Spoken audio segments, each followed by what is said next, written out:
প্রিয় দর্শক, পরকীয়া সম্পর্ক এটি নতুন কোনো বিষয় নয়। বর্তমান বিশ্বের পাশাপাশি আমাদের দেশেও এখন এর প্রবণতা ব্যাপক হারে বৃদ্ধি পেয়েছে।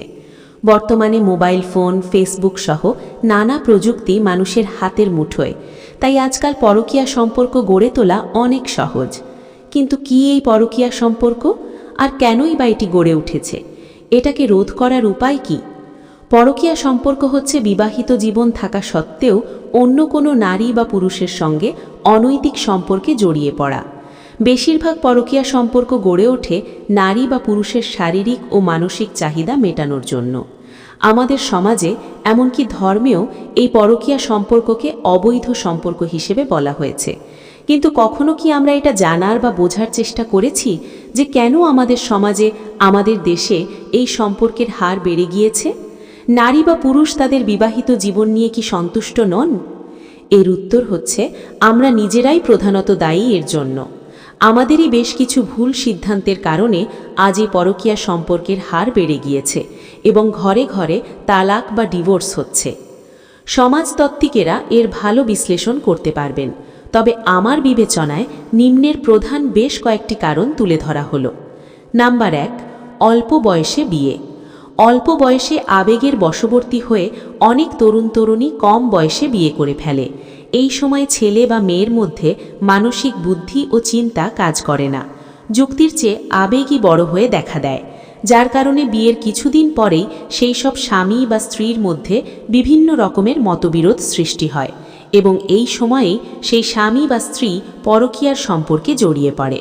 ফলে একসময় এই বিবাহিত জীবন ডিভোর্সের পর্যায়ে চলে যায়। নাম্বার 2, শারীরিক সমস্যা। বিবাহিত জীবনে এটি হচ্ছে প্রধান সমস্যা। এই সমস্যাটি তখনই দেখা দেয় যখন স্বামী ও স্ত্রী সমবয়সী হয় অথবা স্বামীর চেয়ে স্ত্রী যদি বয়সে বড় হয়ে থাকে, যার কারণে সেই সব স্বামী বা স্ত্রী বাইরে অন্য কারোর সাথে পরকীয়ায় আসক্ত হয়ে পড়ে।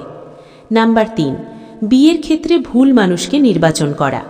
মূলত এই সমস্যাটি বেশি দেখা যায় অ্যারেঞ্জ ম্যারেজ বা অভিভাবকের পছন্দ অনুযায়ী বিয়ে করার ক্ষেত্রে। অনেক সময় অভিভাবকেরা তাদের নিজেদের কথাই ভাবেন এবং ভালো মন্দ কিছু না দেখে শুনে অনেক তাড়াহুড়ো করেই তাদের সন্তানদের বিয়ে দিয়ে দেন, কিন্তু ছেলে মেয়ের পছন্দ বা মতামতকে তারা প্রাধান্য দেন না, যার ফলে এসব ছেলে মেয়েদের বিবাহিত জীবন সুখের হয় না, আর তখন মানসিক ভারসাম্য হারিয়ে পরবর্তীতে তারা পরকীয়ার দিকে অগ্রসর হতে থাকে। নাম্বার 4, বিয়ের অল্প কিছুদিন পরই অভিভাবক হওয়া। কথাটি বেশ কড়া হলেও এটাই বাস্তব।